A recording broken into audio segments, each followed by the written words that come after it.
Hello, everyone, and welcome to Talkin' Terror. I'm your host, Daniel Aston. America is known for a lot of different things: baseball, cookouts, 4th of July, homemade apple pie, and serial killers. The United States has produced more serial killers than any other country, by a lot. The man that is credited to be the first, Herman Webster Mudgett, better known as H. Holmes. He was also referred to as the Beast of Chicago, killing anywhere between 20 and 200 people, most of them in his infamous murder castle. Holmes was born Herman Webster Mudgett on May 16, 1861, in Gilmanton, New Hampshire, to Levi Horton Mudgett and Theodate Page Price, descendants from the first English settlers in the area and devout Methodists. Levi was from a farming family, and Herman would work for him from time to time, as well as being a trader and a house painter. Levi was reported to be a heavy drinker who was abusive towards his family. Herman was also bullied by his classmates because of his outstanding academic capabilities. Holmes attended Phillips Exeter Academy before graduating high school with honors from Gilmanton Academy when he was 16. On July 4, 1878, Herman married Clara Levering in Alton, New Hampshire. Then, in 1879, Mudgett enrolled at the University of Vermont for 1 year. Herman and Clara had a son, Robert Levering Mudgett, on February 3, 1880. That same year, Mudgett's first presumed murders were around the Chattanooga area near Hickson, Tennessee. Herman was suspected to have murdered a man by the name of William C. Berman, a 56-year-old train conductor. Mudgett reportedly stole Berman's identity while running from a series of murders that took place in North Georgia near the Dalton area. In 1882, he transferred to the University of Michigan's Department of Medicine and Surgery. Clara eventually left Mudgett and moved back to New Hampshire in 1884 due to his violent nature towards her. Mudgett successfully graduated in June of 1884 despite his mediocre academic performance. During his time at the University of Michigan, Holmes worked in the anatomy lab under Professor William James Herdman, the chief anatomy instructor, and the two were said to have been engaged in grave robbing to supply medical cadavers. Holmes had apprenticed in New Hampshire under Nahum White, a noted advocate of human dissection. Herman moved to Moores, New York, where rumor spread that Holmes had been seen with a little boy who later disappeared. Holmes claimed that the boy went back to his home in Massachusetts and there was no investigation. After that, Mudgett quickly left town.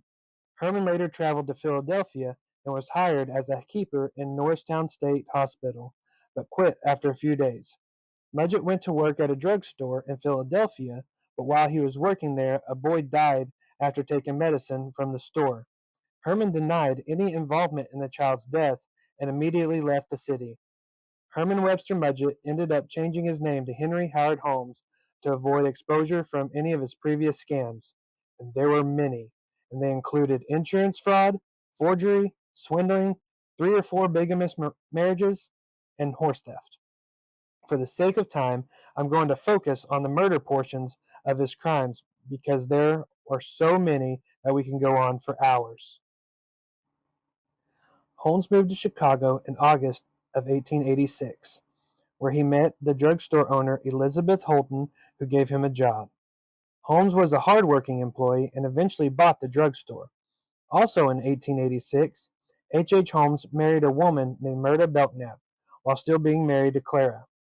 Holmes filed for divorce from Clara a week after his marriage to Myrta, but it never went anywhere, eventually getting thrown out on June 4, 1891, on the grounds of want for prosecution.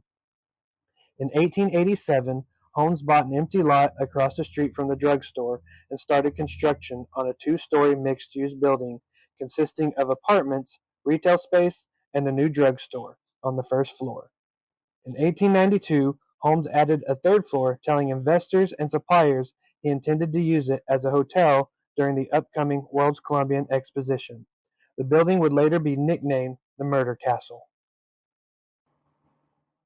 It has been claimed that Holmes built the Murder Castle to lure expo goers in to kill them and sell their skeletons to a nearby medical school. It was also said that the Murder Castle had contained secret torture chambers, trapdoors, gas chambers, and a basement crematorium. Other accounts stated that the hotel was made up of 100 rooms laid out like a maze, with doors opening into brick walls, windowless rooms, and dead-end staircases. None of these claims were actually proven, though. Easy enough to believe, however, given the fact that Holmes had multiple disputes with builders resulting in Holmes either firing them or the builders walking off the job. And to add to the mystery, Holmes would only give partial plans to the builders, keeping plans to the rest of the hotel a guarded secret. The murder castle was proven to have secret rooms, however. H. H. Holmes entered an affair with a married woman named Julia Smythe, the wife of Dr. Lawrence Connor. Connor moved into Holmes' building and began working at the pharmacy's jewelry counter. After Connor found out about Smythe's affair with Holmes, he quit his job and moved away, leaving Smythe and their 5-year-old daughter, Pearl Connor, behind. Julia and Pearl stayed at the hotel, and Julia continued her relationship with Holmes. Christmas Eve, 1891, Julia and Pearl disappeared. Holmes told acquaintances that Julia went to visit her dying sister, but his story changed and Holmes started to claim that Julia went on the run from her ex-husband. Later, Holmes claimed that Julia had actually died during an abortion. Holmes later claimed to have poisoned Pearl to hide her mother's death. A partial skeleton of a child around Pearl's age was believed to have been found when excavating Holmes' cellar. Also, in 1891, a 68-year-old creditor of Holmes named John de Brule died of apoplexy on April 17th in the drugstore of the murder castle. De Brule collapsed and died shortly after Holmes had poured a black liquid down his throat, according to a witness. Foul play was not suspected, however. In 1895, it was determined that de Brule's life had been insured and that Holmes had profited from his death. Another suspected victim from 1891 was Emily Van Tassel, who disappeared after working at Holmes' drugstore. Holmes spoke of Emily in his confession in 1897. Tassel's name was cited in a list of suspected victims. Well, that'll be it for the first part of my dive into H. H. Holmes. Please join me next week where I finish up with part 2. And thank you so much for sticking it out with me. It's kind of a big story. Check me out on Thursday for my weekend movie recommendation. And until then, stay spooky.